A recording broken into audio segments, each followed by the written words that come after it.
Okay, students, before starting our lecture, we will have a quick recap of what we have discussed on last lecture, as there was some disturbances in last lecture. Many students has complained that my voice was not uh, clear in yesterday's lecture. So let us start. We have started with the history of formal grammar. So basically, it has started in early 50s. Okay, and it was in Noam Chomsky who has given the first mathematical model for the grammar in 1956. Okay, let me change the color. Okay. And then we have informally discussed how we can design or define a grammar corresponding to a given language. So we have taken example of two sentences, Ram ate quickly and Sam ran. We have seen how we have found the structures associated with these two sentences, and we have made a grammar corresponding to it. So basically, when we make a grammar corresponding to any given language, we have to design a set of productions. Okay, because set of production is the kernel of defining the languages. So set of production is important. Okay, so set of production consists of rules of the form, something on the left hand side, arrow, and then something on the right hand side, and always whatsoever is on the right hand side, that can replace the left hand side if it is available in some working string. So we have seen the concept of working string also. Working string is nothing but whatsoever production we have applied, after application of that particular production, whatsoever string we are getting, that will be called as the working string. Okay, and through the grammar we can do the derivation of our sentences. So in derivation we always start with s and we replace the words using the productions. So s से शुरू करते हैं, कोई rule apply करते हैं, फिर हमारा एक वर्किंग स्ट्रिंग मिलता है, उस वर्किंग स्ट्रिंग में कुछ वेरिएबल होते हैं, उनमें से किसी वेरिएबल के कोरस्पॉन्डिंग फिर प्रोडक्शन सेट से कोई रूल लेते हैं, फिर अप्लाई करते हैं, and we keep on doing this step until we reach to a string of terminals only. So we'll terminate when a string of terminals is obtained. So when a string of terminals is obtained means our word in the language has been obtained. So in this manner we derive strings in the language. Okay, and there is a concept of terminals and variables. So जिनसे हमारे words बनेंगे वो हमारे terminals, और variables जो भी left hand side पे आएंगे हमारे प्रोडक्शन रूल्स की, वो हमारे नॉर्मली क्या होंगे, वेरिएबल्स होंगे. देन अगर हमारे किसी वर्किंग स्ट्रिंग में वेरिएबल्स, टर्मिनल्स, ये व्हाट्सएवर मींस एस से हम जब कुछ भी ड्राइव करना शुरू करते हैं, तो जो भी हम प्रोडक्शन रूल अप्लाई करते हैं, उसके बाद जो भी हमें स्ट्रिंग मिलता है, that is basically called the sentential form. It में consist of terminals and variables both, and ultimately we will reach to a string of terminals only. When we reach to a string of terminals only, this is called the sentence. Okay, so this is a difference between the centennial form and sentence. And then we have gone for formal definition of the grammar. It is basically collection of four things: vn, sigma, p and s. Okay, vn is a set of variables, sigma is a set of terminals, क्योंकि ये दो चीजें important है जो हमारे production rules में आती हैं. P is a set of production rules. Okay, and S is a variable which is a start variable, जहां से हम अपने डेरिवेशंस स्टार्ट करेंगे. ओके, एंड पी के जो प्रोडक्शन है वो ऑलरेडी हमने डिस्कस कर लिए. Will be of the form alpha to beta, mean something on the left hand side and something on the right hand side, and arrow. So right hand side पर जो कुछ भी है that can replace the left hand side. Okay, so in this manner we apply the production rules. Then we have discussed certain basic notations. कहीं भी आपके capital letters आ रहे हैं without mentioning, you assume that those denotes the variables. कहीं भी small letters आ रहे हैं तो small letters towards the starting of the alphabet denotes the terminals, and similarly small letters towards the end of the alphabet denotes the string of terminals. So they denote the strings. Starting वाले terminals को denote करते हैं, last वाले string of terminals को denote करते हैं. इस तरह से अल्फा, बीटा, गामा, इस तरह के कुछ अगर आपके टर्म्स आते हैं, they denotes the strings of terminals and variables. Means वो स्ट्रिंग्स होंगे but those strings will be consisting of terminals as well as variables. Okay, the next to the power 0 is epsilon for any symbol x in vn union sigma. Then we have gone for 5 definitions related to the derivations and the language defined by the grammar. So definition 1 is defining a single step derivation. So it is a one step derivation, and it is represented by this symbol arrow. So alpha when it is having the left context gamma and delta, right context as delta, so it derives beta. Okay, so it is a single step derivation, and it is possible when alpha to beta is a production layer. Then definition 2 defines the multi-step derivation. This also has a almost same symbol, but the only difference is one asterisk is also there. Okay, so one asterisk is also there. So this is called multi-step derivation. Suppose alpha to beta is not a production layer, but anyhow by using some of the productions in our production set, we start from the alpha and we ultimately reaches to the beta. Okay, and for this we apply multiple productions from our production set. Then it is called multi-step derivation and represented by this symbol जहाँ पे कि हमने star लिखा है. Okay, so these were the concepts, and then definition 3 was corresponding to the language defined by the grammar. Okay, so अगर हमारी grammar G है तो इससे जो लैंग्वेज डिफाइन हो रही है उसको हम किससे रिप्रेजेंट करेंगे, LG से रिप्रेजेंट करेंगे. Okay, and LG will be what, it is collection of all words W which are derivable from the start symbol. Grammar में हम किसी भी वर्ड का डेरिवेशन कहाँ से स्टार्ट करते हैं, S से शुरू करते हैं. तो S से हम जब शुरू करते हैं and ultimately we reach to a string of terminals only. So all such string of terminals which are derivable from start symbol S will form the language of that particular grammar, that is the LG. So this is a simple concept of the language generated by a particular grammar. Okay, and now definition 4 give us the definition for the centennial form. Okay, so whatsoever is derivable from the start symbol S is called centennial form. Okay, so अगर हम S से start करें और कुछ भी apply करके कोई भी string हमारा generate होता है, it may be a string of terminals only, it may be a string of variables only, it may be a string of both variables and terminals. Okay, so whatsoever we can derive from S is called a centennial form. अब इस centennial form में से ही कुछ हमारे sentences होंगे. यानी कि अगर ये अल्फा जो है हमारा, if it does not contain any variable, it contains only the terminals, then S is deriving some set of terminal, some set of strings of terminals. Okay, so जो हमारे string of terminals है वो क्या कहलाएंगे, sentences कहलाएंगे. So that's why we claim that all the elements of LG, means the sentences in LG, are also the centennial forms, but not a vice versa.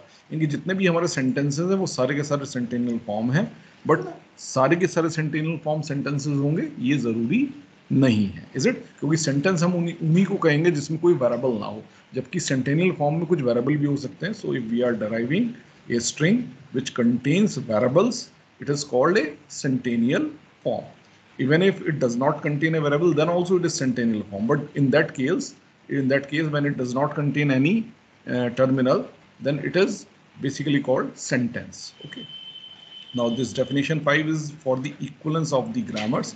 So L of G1 and L of G2 अगर same है, दोनों grammar G1 और G2 वो क्या है, आपस में equivalent है. इसी से हमने ये कंक्लूजन निकाला था कि corresponding to a given language there are possibility of multiple different grammars. अगर दो ग्रामर सेम लैंग्वेज को रिप्रेजेंट करती हैं तो वो ग्रामर क्या है, इक्वलेंट है, and it is in line with the FAs. जैसे एफए में हमारा होता था कि हमारे पास एक लैंग्वेज है, उस लैंग्वेज के corresponding we can design multiple different FAs. अगर डिजाइन का कॉन्सेप्ट सही है तो सारे के सारे एफए उसी लैंग्वेज को रिप्रेजेंट करेंगे, and we call that those FAs are equivalent. In this similar manner we can show that two grammars are equivalent. Okay, so grammar corresponding to a given language L may not be unique. Then we have reiterated certain previous concepts like single step derivation is represented by this, multi-step derivation is represented by this, and the string generated by the most recent application of some production rule is called the working string. Is it? Then derivation of a string, how do we derive a string? We start derivation from the start symbol S and we keep on applying the rules from the production set. जो भी rules applicable हो लगा सकते हैं हम, उन rules को हम apply करते हैं. हमारा डेरिवेशन कब कंप्लीट होगा? जब हम अपने वर्किंग स्ट्रिंग को मॉडिफाई नहीं कर सकते. Working string can not be modified. अब जब वर्किंग स्ट्रिंग मॉडिफाई नहीं होगा तो there will be two conditions. पहला तो इसलिए मॉडिफाई नहीं हो रहा कि उसमें कोई वेरिएबल बचा ही नहीं है, इज इट? सो अगर फाइनल स्ट्रिंग में कोई वेरिएबल नहीं है, does not contain any variable, तो आपका डेरिवेशन कंप्लीट है and it is A successful derivation.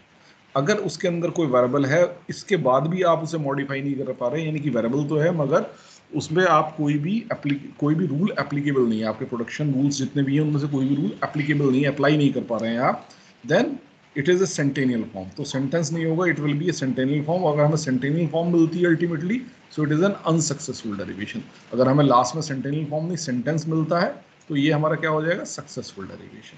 So this is a difference between the successful and unsuccessful derivation. Okay, then we have seen that this grammar G in our operations we will mention only when it is necessary. If we are working with multiple grammars and we have to show, we have to make an identification on which grammar we are performing the operation, so the name of the grammar will be written here. If we are working only with a single grammar, so there is no other grammar, so it is not necessary to write the name of the grammar. Simply we can use the symbol without mentioning the grammar G. And then suppose on the left hand side, if there is only a single variable, so we can name the productions with the name of that variable. So अगर A variable के productions हैं तो उनको क्या कहेंगे हम? A productions कह सकते हैं. अगर B variable के productions suppose B to alpha form के हैं, उनको हम क्या कह सकते हैं? B productions कह सकते हैं. तो हम productions को उनके लेफ्ट हैंड साइड में जो वेरिएबल है उसके नाम से मेंशन कर सकते हैं, अगर लेफ्ट हैंड साइड पे कुछ और नहीं है, केवल एक वेरिएबल, इज इट? एंड इसी तरह से अगर किसी वेरिएबल के मल्टीपल प्रोडक्शंस हैं, जैसे A to alpha 1, A to alpha 2 and so on, so हम इनको अलग अलग लिखने के बजाय एक साथ लिख सकते हैं इस फॉर्म में, separated by A vertical line. So in this case it will not be a single production, it will be A set of productions. So alpha 1 से अल्फा n तक n प्रोडक्शंस हैं. So A to alpha 1 is a single one production, A to alpha 2 is second production, A to alpha 3 is third production, and so on. So this was all we have discussed up till the last lecture. If you still have any doubt up till now, you can ask. Otherwise, we will start with today's agenda and we will start analyzing the grammars.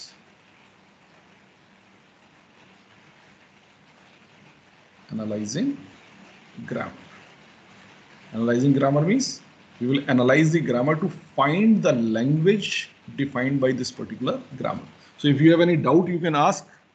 If you do not have any doubt, then we will move forward. Class, is there any doubt?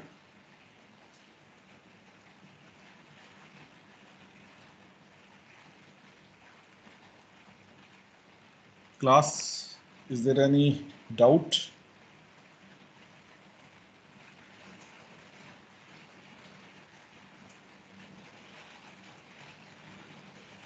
Is there somebody in the class who is listening my voice? No sir, no doubt. No doubt. Okay. Respond कर दिया करिए जब मैं पूछता हूँ तो quickly somebody unmute your mic and respond. Back करके आ रही है सर. क्या चीज? वॉइस सर आपकी नहीं, आवाज करके वॉइस नहीं आ रही है सर, थोड़ा रुक आ रही है. Okay okay okay. सभी को ऐसे ही रुक करके आ रही है आवाज या केवल एक दो के साथ प्रॉब्लम है? Other persons also please respond.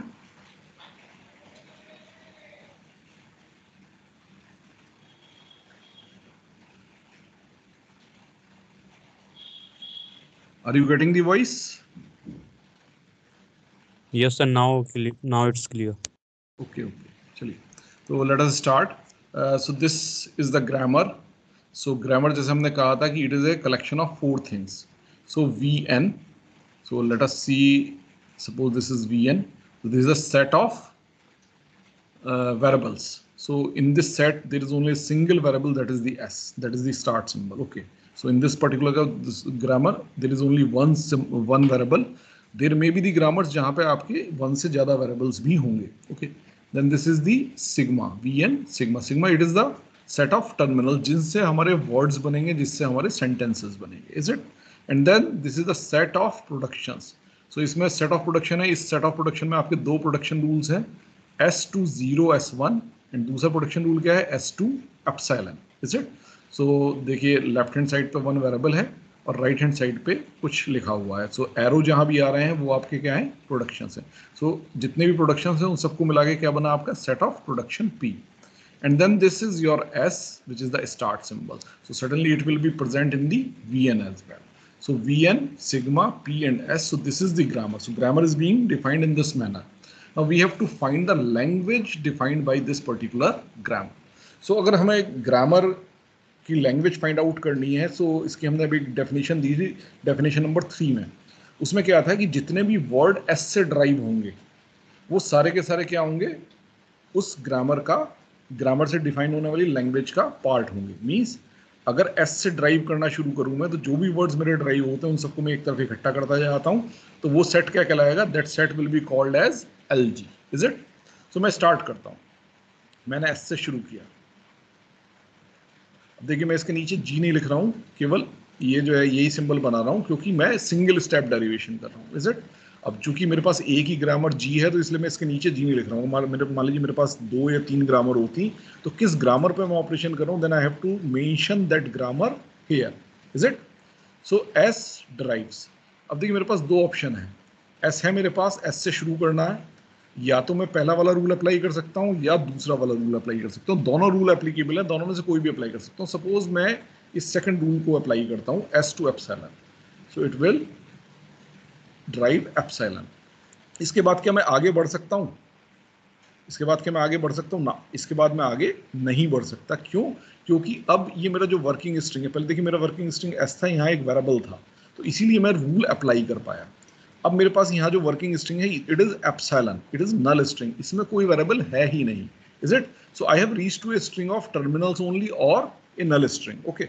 सो यानी कि इसके आगे मेरा वर्किंग स्ट्रिंग मॉडिफाई नहीं हो सकता।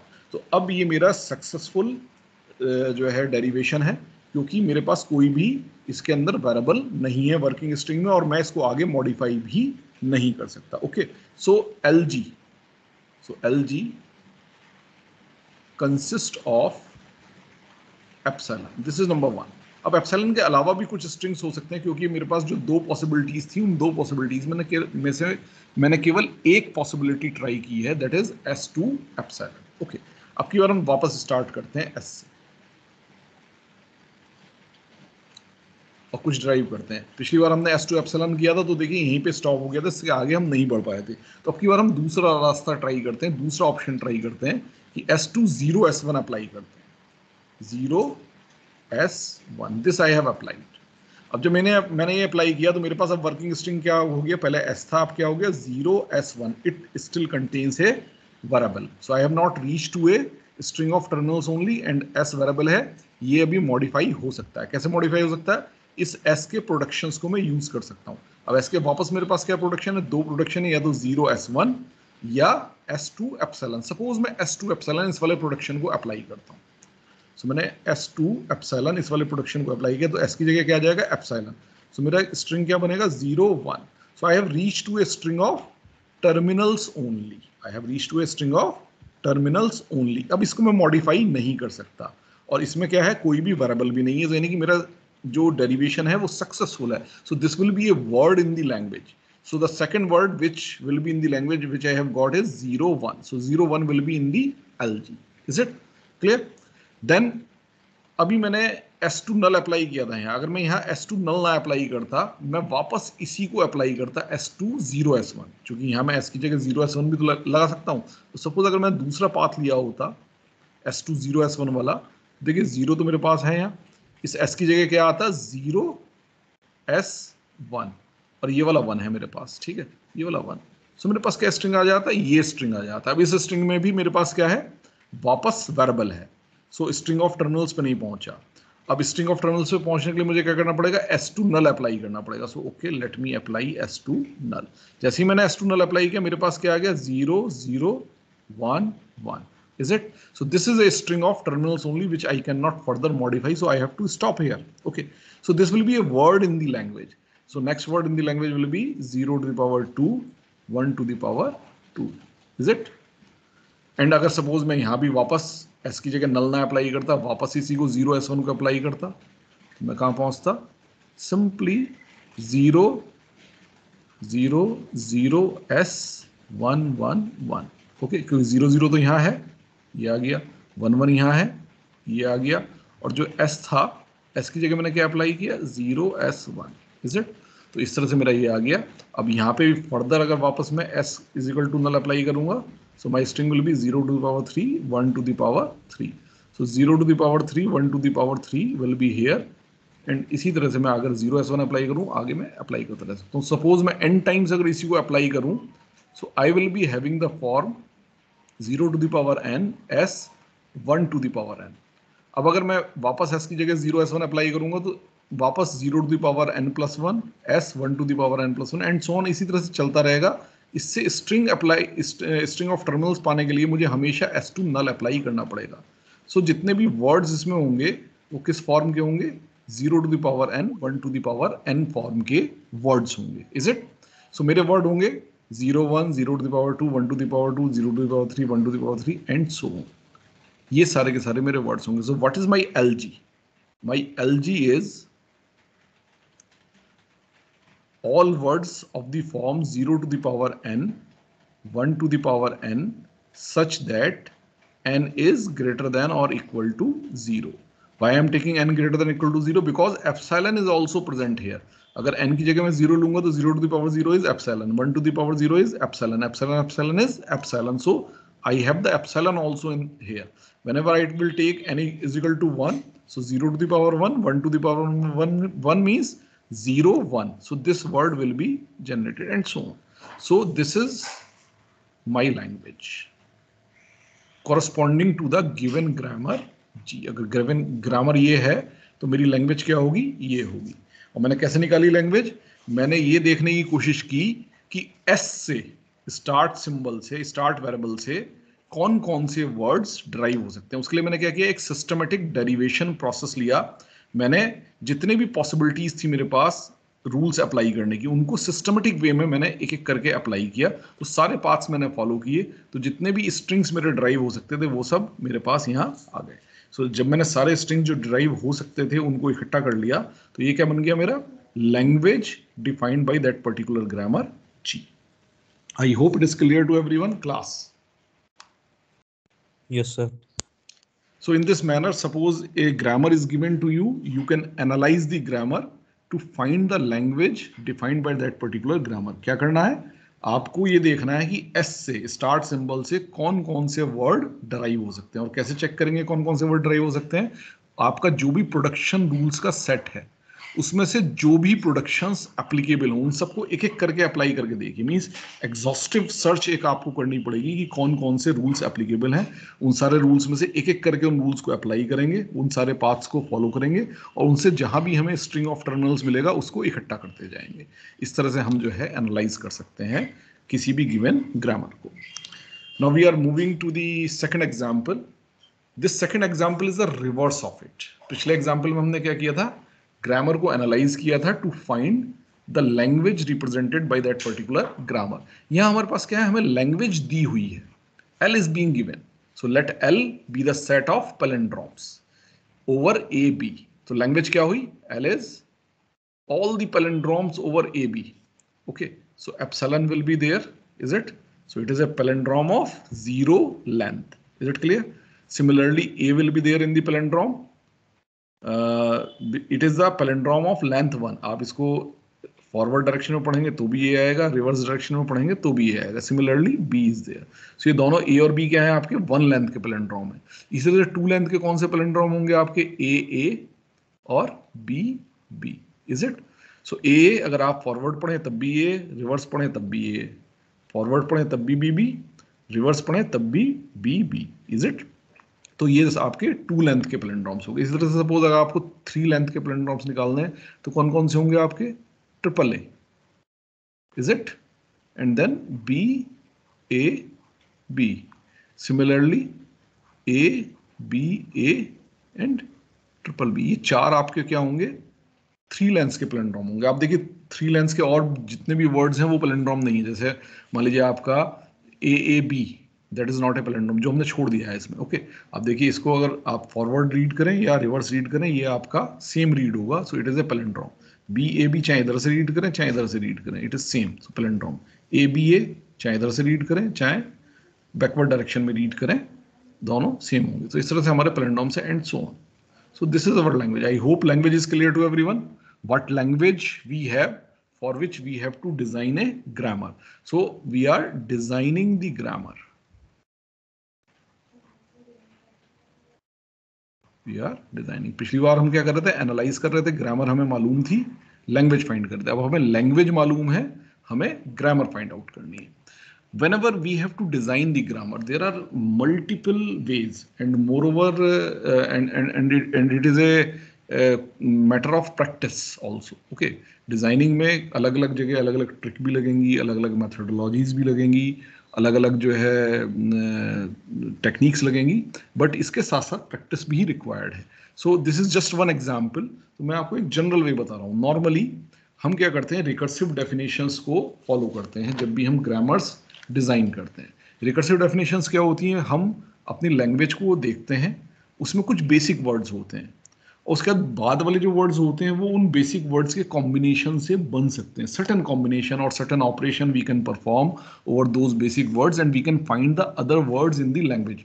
Normally it happens, specially the languages which are regular and which are type 2 context free languages. अभी हम आगे डिस्कस करेंगे what do we mean by context free languages. So उन सब में जो है एक रिकर्शन, एक रिलेशनशिप एलिमेंट्स के बीच में होती है। If we are successfully able to find that relationship, then we can easily design the grammar. Okay, so अब इस ग्रामर को मैं डिजाइन कर रहा हूं। इस ग्रामर में मैं रूल 1, मैं रिकर्सिव डेफिनेशन देता हूं पहले। तो रूल 1 जो बेस रूल है, देखिए आप किसी भी तरह से नल ए और बी को जनरेट नहीं कर सकते, ये बेसिक वो है। ओके, सो मैं कहता हूं नल ए एंड बी आर पैलिंड्रोम्स। ये मेरा पहला assumption है, तो ये मैंने सीधे इंक्लूड कर लिए। उसका दूसरा मेरा क्या है, रिकर्सिव रूल। अब मैं जो मेरे पास ऑलरेडी पैलिंड्रोम्स हैं उनकी हेल्प से नए पैलिंड्रोम्स बनाने की कोशिश करूंगा। इसे सपोज मुझे ए जनरेट करना है या बी जनरेट करना है, इस एप्सिलॉन की हेल्प से मैं जनरेट कर सकता हूं।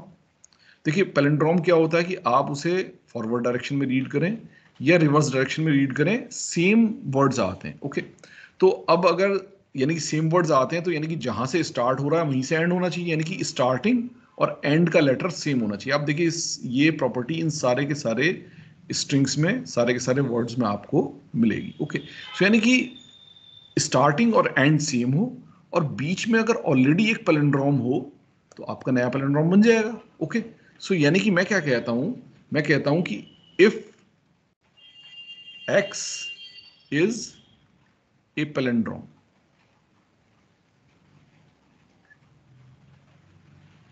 then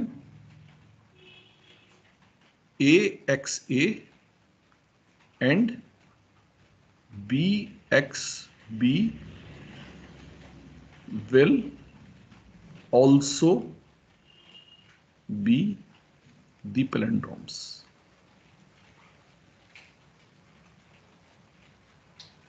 Is it clear or not? AXA and BXB both will be the palindromes। और इसके अलावा कोई और पॉसिबिलिटी, अगर X पैलिंड्रोम है तो इस X से मैं कितने पैलिंड्रोम बना सकता हूं? हर पैलिंड्रोम से आप 2 पैलिंड्रोम बना सकते हैं। एक तो AXA यानी कि दोनों तरफ आप क्या ऐड कर दें, A ऐड कर दें, या फिर BXB यानी दोनों तरफ क्या ऐड कर दें, B ऐड कर दें। अब चूंकि आपके पास यहाँ 2 ही सिंबल्स हैं A एंड B, तो आप केवल यही 2 पैलिंड्रोम्स जनरेट कर सकते हैं। इसके अलावा कोई और पैलिंड्रोम आप इस X से जनरेट नहीं कर सकते। Is it? So AXA and BXB। और हमने क्या प्रॉपर्टी फॉलो की कि हर पैलिंड्रोम से जो अगले पैलिंड्रोम बनेंगे उनमें आपको दोनों तरफ या तो A ऐड करना पड़ेगा या दोनों तरफ B ऐड करना पड़ेगा, यानी कि जहां जो जिससे आप स्टार्ट कर रहे हैं उसी से आप एंड करें, ये आपको इंश्योर करना। आप ऐसा नहीं कर सकते AXB या BXA, you can not do this. Okay, so अब आप देखिए, अगर मैं इसको एप्सिलॉन पे अप्लाई करता हूं, तो अगर x की जगह एप्सिलॉन आ जाए, you will gate AA, you will get here BB। सो आपके जो नेक्स्ट पैलिंड्रोम्स हैं लेंथ 2 के वो जनरेट होगा, 0 वाली लेंथ से आपके 2 वाले लेंथ वाले जनरेट हो रहे हैं। Is it? इसी तरह से अगर आप इसको ए पे अप्लाई करें, यानी कि एक्स की वैल्यू क्या हो आपकी ए हो, सो एक्स की जगह ए रख दीजिए, then you will get a triple A, this one. देन आप रख दीजिए बी ए बी, एक्स की जगह ए रख दीजिए B A B, next one. So these two palindromes from this A you can generate, is it. उसके बाद फिर अगर आप इस एक्स की जगह आप नेक्स्ट वाला ये बी रख दीजिए, ठीक है, तो it will be A B A, this one. And then अगर इसकी जगह बी रख दीजिए तो triple B B B B, this one, you can generate, is it. उसके बाद ऐसे ही आगे के आप जनरेट कर लीजिए। मान लीजिए आपको अब जो है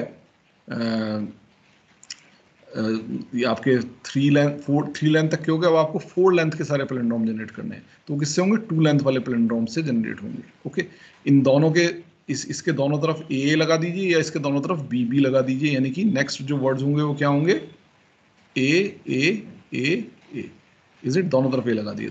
नेक्स्ट वर्ड क्या होगा, B A B, is it. तो ये 2 वर्ड जनरेट होंगे, इज इट। अब उसके बी बी से ऐसे जनरेट हो जाएंगे, बी बी बीच में है, इसके दोनों तरफ आप ए लगा दीजिए या फिर दोनों तरफ आप बी बी लगा दीजिए। सो इन 2 पैलिंड्रोम से आप ये 4 पैलिंड्रोम्स जनरेट कर सकते हैं, which will be of the length 4, is it clear. तो इस तरह से आपके पैलिंड्रोम्स जनरेट होते जाएंगे। So this definition is correct. So we will follow this definition and we will convert these rules into the production rules of our grammar. Okay, so हमने क्या किया, हमने स्टार्ट किया, हमारा पहला रूल आया, सेट ऑफ प्रोडक्शन पी बना रहा हूं। This P is a set of productions. Set of productions.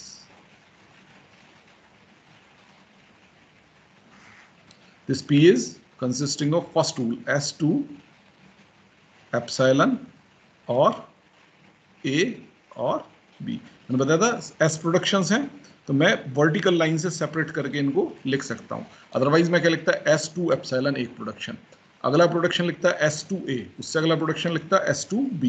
So in that manner also we can write S2 null, S2A, S2B। Okay, so this is a compact way of writing the production rule. So I will always be using this particular format, is it? उसके बाद क्या है अगला, ये तो rule 1 को आपने implement कर लिया, अब रूल 2 को इंप्लीमेंट कीजिए। अगर X पैलिंड्रोम है, ओके, हमने एस को क्या माना, एस को पैलिंड्रोम माना, उसी से तो पैलिंड्रोम जनरेट कर रहे हैं, तो एस हमारा ऑलरेडी अगर पैलिंड्रोम है तो A S A and B S B will also be the palindrome. So S will be equal to A S A oblique B S B.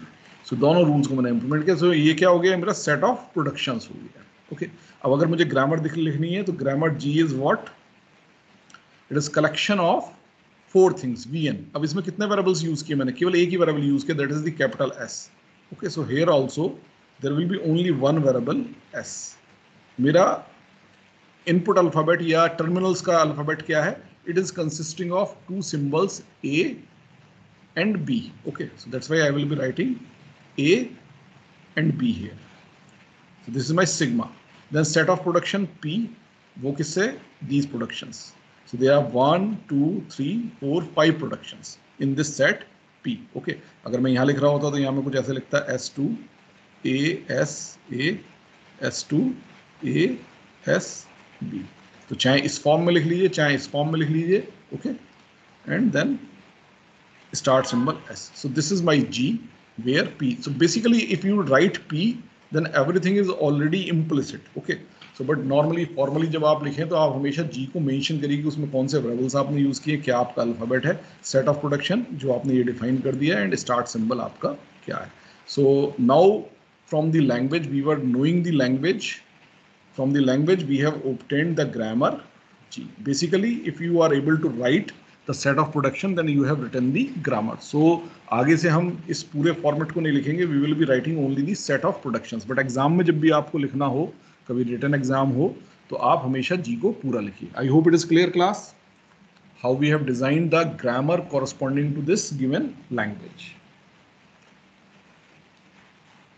Yes, sir. Yes. Okay, so we have taken 2 things, number 1 analyzing the grammar, number 2 designing the grammars। अब इसको हम यहीं पे stop करते हैं। इसकी designing पे ज़्यादातर क्वेश्चंस आते हैं, तो डिजाइनिंग की प्रैक्टिस हम बाद में करेंगे, बट उससे पहले हम ये समझ लें कि ग्रामर की हमारी कैपेसिटी क्या है, ग्रामर के थ्रू हम क्या क्या कर सकते हैं। अभी तक हमने देखिए एफ ए डिस्कस किया, हमने रेगुलर एक्सप्रेशन डिस्कस किया, एफए की वैरायटीज डिस्कस की, DFA, NFA and epsilon NFA. ये सब क्या रिप्रेजेंट कर रहे थे? ये सब रिप्रेजेंट कर रहे थे रेगुलर लैंग्वेजेस को, रेगुलर लैंग्वेजेस को। अब ग्रामर जब हम डिस्कस कर रहे हैं, ग्रामर को हम किस चीज के लिए डिस्कस कर रहे हैं? ग्रामर की कैपेसिटी क्या है? हम एफए से रेगुलर लैंग्वेजेस के अलावा किसी भी और लैंग्वेज को रिप्रेजेंट नहीं कर सकते। हम ऑलरेडी देख चुके हैं कि अगर हमारी लैंग्वेज का form a to the power n, b to the power n, n greater than equal to 1 था, यानी कि जहां पे मैचिंग करानी थी हमें और इन्फिनाइट पॉसिबिलिटीज थी, so we are not able to find an FA corresponding to it, so it is a non-regular language, non-regular language, and FAs were not able to represent or represent this the non-regular kind of languages, is it? So grammar क्या non-regular languages को represent कर सकती है? This we have to see.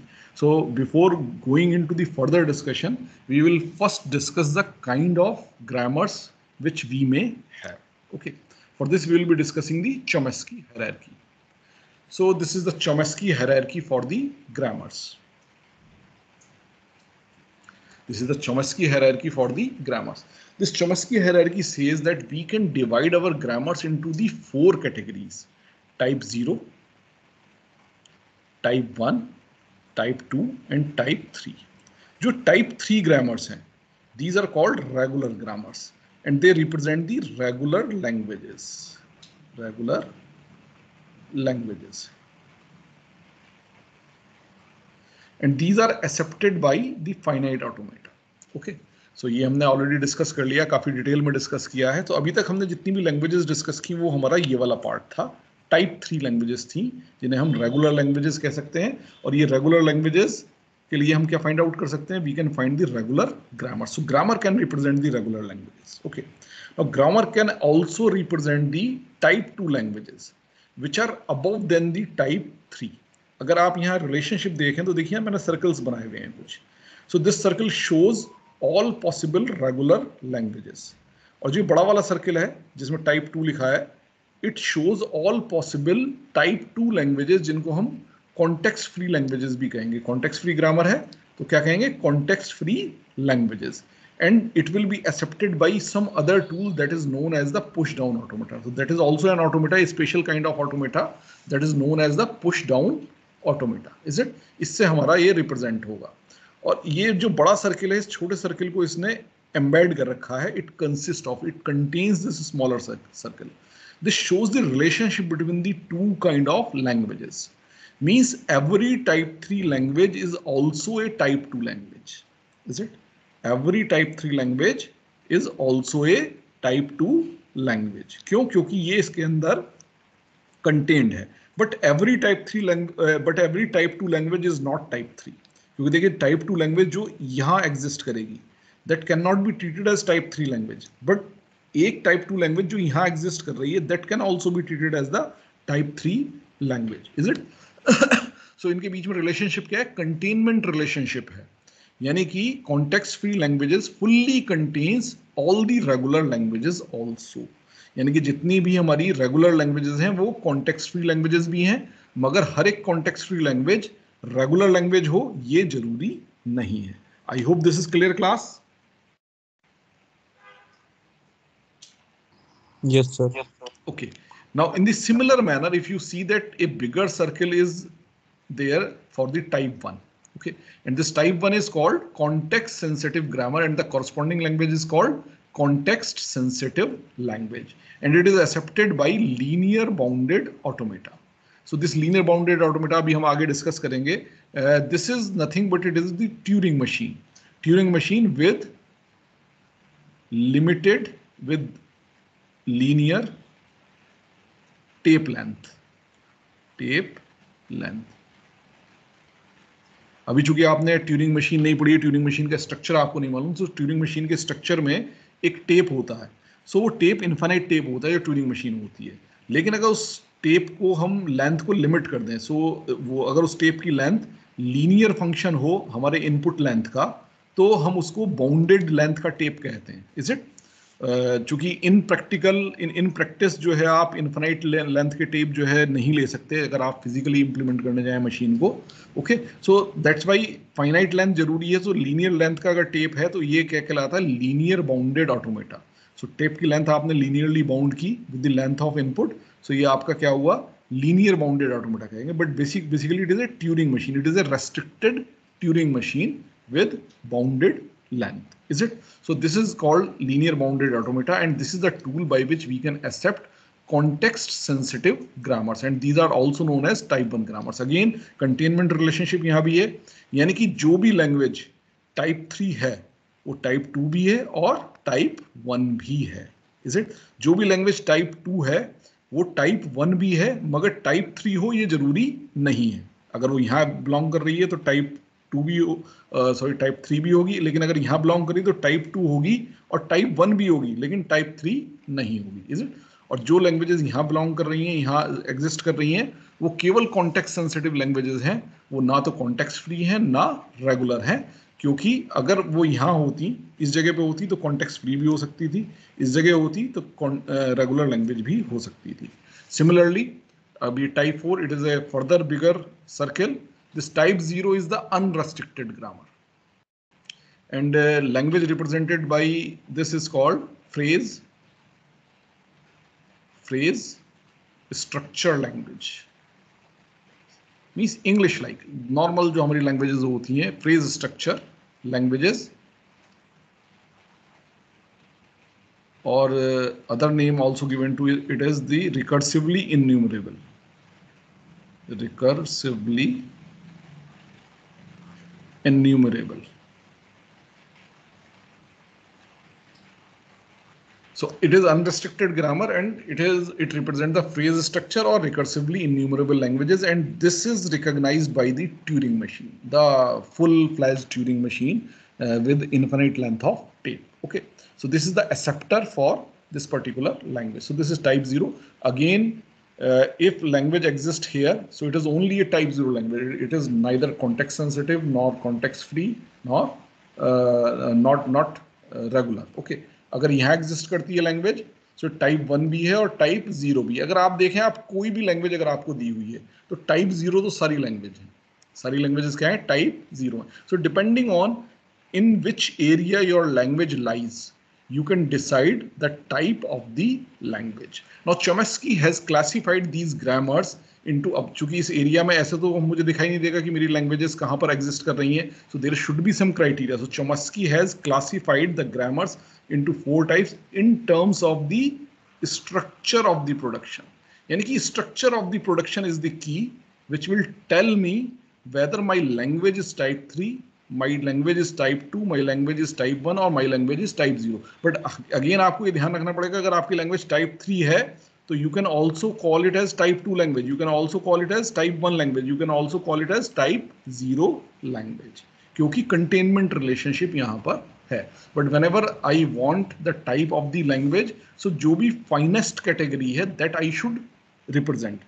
तो यानी कि अगर कोई लैंग्वेज मेरी इस जगह एग्जिस्ट कर रही है तो जो भी finest category means it is a type 3 language, so I will not say it is a type 2, I will not say it is a type 1, I will not say it is type 0. Technically it is type 2 also, type 1 also, type 0 also, but I will say it is a type 3 language. So the highest type I will be returning as the answer. कोई language अगर suppose यहाँ आ रही है, यानी कि मेरे हिसाब से टाइप 2 आ रही है, टाइप 3 नहीं है, तो मैं उसको टाइप 2 कहूंगा, जबकि टाइप 2 के साथ साथ वो टाइप 1 भी है, टाइप 0 भी है, but I will always say it is a type 2 language.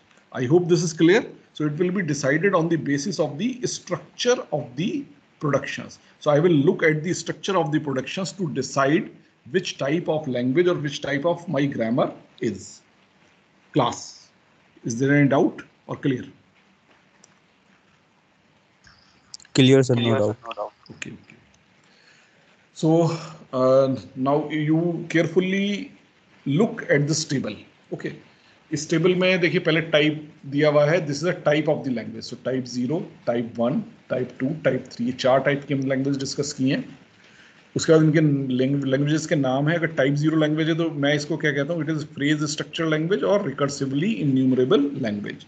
अगर टाइप 1 है तो कॉन्टेक्स्ट सेंसिटिव लैंग्वेज है, टाइप 2 है तो कॉन्टेक्स्ट फ्री लैंग्वेज है, और टाइप 3 है तो ये रेगुलर लैंग्वेज है। और इनके ग्रामर्स भी यही है, अगर रेगुलर लैंग्वेज है तो रेगुलर ग्रामर, कॉन्टेक्स्ट फ्री है तो context free grammar, context sensitive है तो कॉन्टेक्स्ट सेंसिटिव ग्रामर, अगर फ्रेज स्ट्रक्चर है या रिकर्सिवली इन्यूमरेबल है तो ये अनरेस्ट्रिक्टेड ग्रामर है, टाइप 0। ओके, ये जिस टूल से एक्सेप्ट होगा वो टूल यहाँ लिखा हुआ है एक्सेप्टर। जो टाइप 0 है वो ट्यूरिंग मशीन से होगी।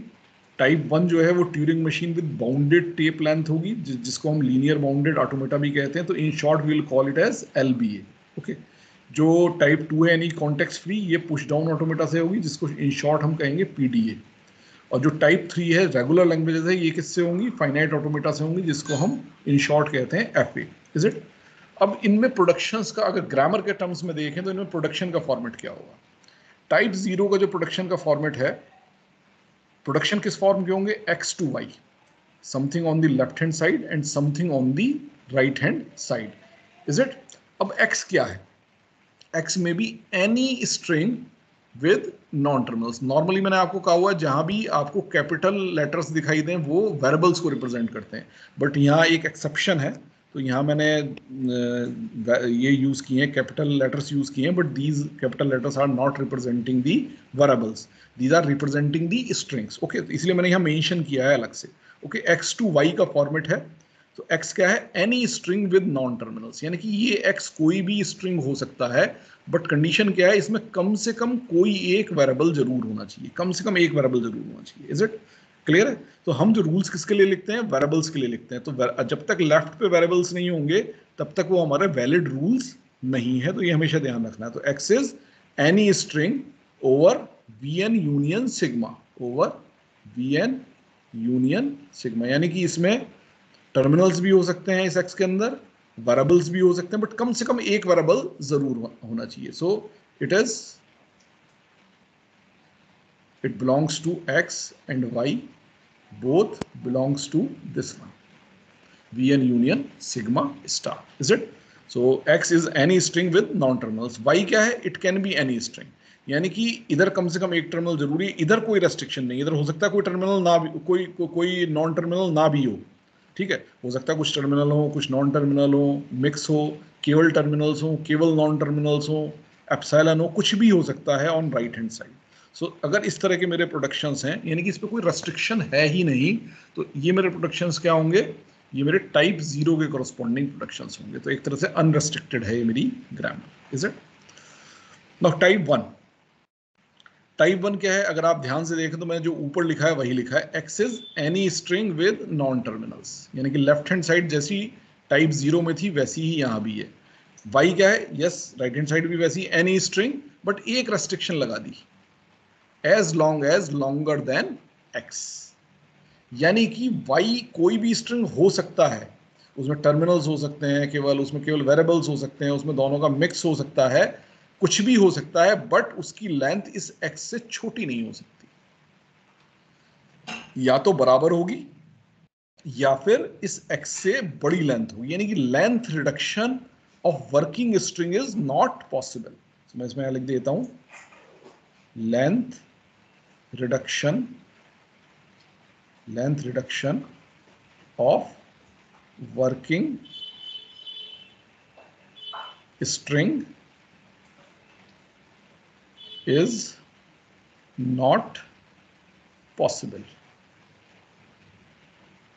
Is it? In case of type 1, जबकि टाइप 0 में रेस्ट्रिक्शन नहीं है। टाइप 0 में आप वर्किंग स्ट्रिंग की लेंथ को रिड्यूस भी कर सकते हैं, यानी कि आप कुछ वेरिएबल्स, कुछ चीजें इरेज भी कर सकते हैं अपने वर्किंग स्ट्रिंग से।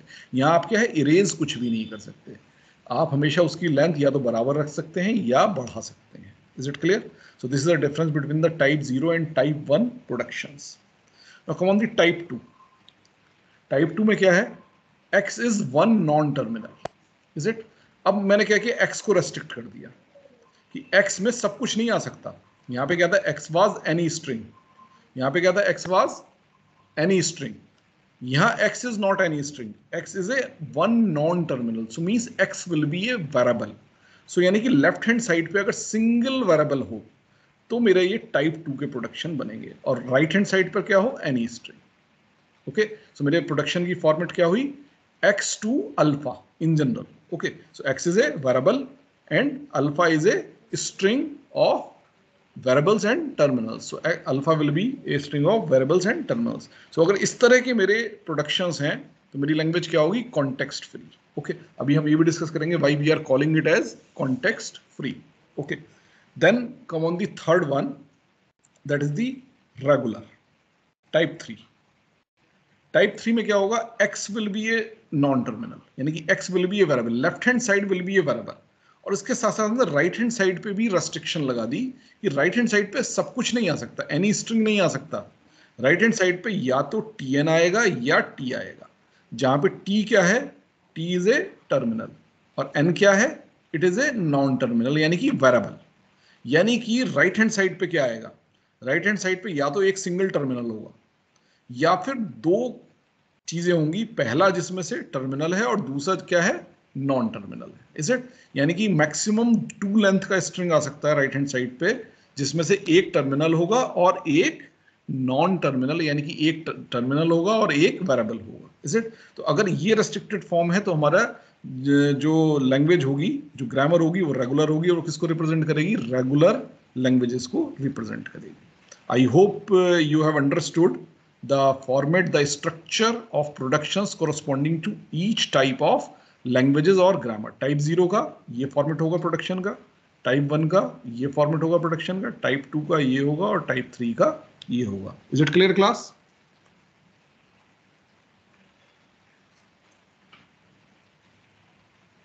Yes sir. ओके, अब नॉर्मली एग्जामिनेशन में जो प्रॉब्लम्स आते हैं वो ये आते हैं कि आपको कुछ प्रोडक्शंस का सेट दिया जाएगा, ठीक है, या तो कोई प्रोडक्शन दिया जाएगा, आपसे पूछा जाएगा ये प्रोडक्शन किस टाइप का है, यानी कि टाइप 0 का है, टाइप 1 है, टाइप 2 है, टाइप 3 है, तो आपको आंसर करना है। तो आपको प्रोडक्शन का स्ट्रक्चर एनालाइज करना, देखना इनमें से मैच कराना, किससे मैच करता है, जिससे मैच करता है उसका जो है आप रिटर्न करेंगे आंसर में। इज इट, या फिर आपको मल्टीपल प्रोडक्शंस दे दिए जाएंगे, यानी ग्रामर दे दिए, ग्रामर में से एक प्रोडक्शन सेट दे दिया, अब आपसे पूछा जाएगा ग्रामर किस टाइप की है, तो उसके लिए आपको क्या करना पड़ेगा, ग्रामर में जितने भी प्रोडक्शंस है सबकी टाइप फाइंड आउट करनी पड़ेगी। इज इट, उसके बाद फिर हम डिसाइड करेंगे कि पूरी ग्रामर किस टाइप की है, क्योंकि अलग अलग प्रोडक्शन अलग अलग टाइप के हो सकते हैं, तो उनमें से टोटल ग्रामर को हम फिर किस टाइप के प्रोडक्शन के बेसिस पे जो है रिप्रेजेंट करें, that we have to look at. तो इस टाइप की प्रॉब्लम्स आपकी आती हैं, तो इसको क्लोजली देखने के लिए हम इसको थोड़ा सा और डिटेल में डिस्कस करते हैं।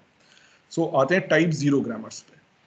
टाइप 0 ग्रामर क्या है, it is any phrase structure grammar without any restrictions, जैसा ये भी हमने देखा भी, इसमें स्ट्रक्चर ऑफ प्रोडक्शन क्या होगा, दिस। अब देखिए मैंने स्ट्रक्चर ऑफ प्रोडक्शन थोड़ा सा चेंज कर दिया, वहां मेरा क्या था, x to y, x क्या था, एनी स्ट्रिंग।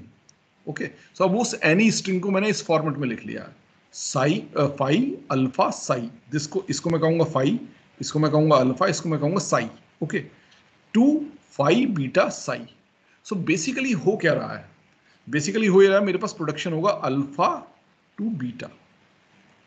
इज इट, तो मेरे प्रोडक्शन के फॉर्मेट क्या है, साई अल्फा और phi alpha psi to phi beta psi. इसका मतलब बेसिकली मैं, आप इसमें ध्यान से देखिए मैं चेंज क्या कर रहा हूँ, अल्फा को बीटा में चेंज कर रहा हूँ, अल्फा को बीटा में चेंज कर रहा हूँ, बाकी सब कुछ इधर उधर वैसा का वैसा ही है। सो इसलिए मैं फाई को क्या कहूंगा, phi is called left context and psi is called right context. क्यों, क्योंकि जिस चीज को मैं रिप्लेस कर रहा हूं उसके लेफ्ट में जो कुछ भी मौजूद है वो क्या है, मेरा लेफ्ट कंटेक्स्ट, उस चीज के राइट में जो कुछ भी है मेरा, वो मेरा क्या है, राइट कंटेक्स्ट। इज इट, सो ये मेरे लेफ्ट और राइट कंटेक्स्ट हो गया, और अल्फा को मैं रिप्लेस कर रहा हूं, so alpha should consist of at least one variable, यानी कि वही, ऐसा नहीं है कि मैं स्ट्रिंग ऑफ टर्मिनल्स को रिप्लेस करके दूसरे चीज से बदल दे रहा हूं, कम से कम कोई वेरिएबल आना चाहिए, बिना वेरिएबल के मैं प्रोडक्शन रूल अप्लाई नहीं कर सकता। तो this alpha contains at least one variable. So ये वही फॉर्मेट है कि x एनी स्ट्रिंग, बट उसमें कम से कम एक वेरिएबल आएगा, ये मैंने इंश्योर कर लिया, क्योंकि फाई पे मैंने कोई रेस्ट्रिक्शन नहीं लगाई, इसमें कुछ भी हो सकता है, साई पे मैंने कोई रेस्ट्रिक्शन नहीं लगाई, इसमें कुछ भी हो सकता है, बट अल्फा पे मैंने रेस्ट्रिक्शन लगाई कि इसमें कम से कम एक वेरिएबल होना जरूरी है। तो एक तरह से x को लिख लिया मैंने, और इधर क्या है मेरा y, ऐसे ही y, फाई और साई तो वैसे की वैसे आएंगे, beta can be anything, beta can be anything, यानी कोई रेस्ट्रिक्शन नहीं है राइट हैंड साइड पे, so any string I can write. So beta पे इवन ये रेस्ट्रिक्शन भी नहीं है कि इसके अंदर कोई वेरिएबल होना चाहिए, इज इट? सो ये मेरा फॉर्मेट बना, ये मेरा स्ट्रक्चर बना टाइप 0 ग्रामर का। अब इसमें एक काम करते हैं, कुछ एग्जाम्पल्स लेकर के देखते हैं कि ये मेरा कैसे टाइप 0 ग्रामर्स में फाइंड आउट कर रहा हूँ। ओके, मैंने एक एग्जाम्पल लिया, A B capital A B C D to A small A capital B and B C D is it? अगर मैं इस प्रोडक्शन को देखूं तो ये प्रोडक्शन मेरा किस टाइप का प्रोडक्शन है? It is a type 0 production. अगर आप ध्यान से देखें तो आप क्या कर रहे हैं, देखिए ये ए मैच किया, ये ए मैच किया, इसके आगे मैच नहीं कर रहा, इज इट? यानी कि मैं एज्यूम कर लेता हूँ ये मेरा क्या है, लेफ्ट कंटेक्स्ट। ओके, उसके बाद राइट से चेक करते हैं, डी सी बी यहाँ तक मैच कर रहा है। जैसे यहाँ ए आया वैसे ही यहाँ अनमैच हो गया। सो इस पोर्शन को मैं क्या कह दे रहा हूँ, ये मेरा हो गया राइट कंटेक्स्ट। तो यानी कि मेरी फाई की वैल्यू क्या हुई, ए, और साई की वैल्यू क्या हुई, बी सी डी। ओके, उसका ये क्या हुआ मेरा, उसके बीच में जो कुछ भी है that is alpha. So alpha is what, alpha is small B capital A. So this you are going to replace with what, with this one A B. तो बीटा क्या हुआ, beta is a capital B, is it? So चूंकि आप इस particular production को इस format में लिख सकते हैं, इज इट, और फाइंड आउट कर सकते हैं, तो ये आपका क्या कहलाएगा, type 0 gram. Is it clear और not class? It is type 0 class. Is it clear?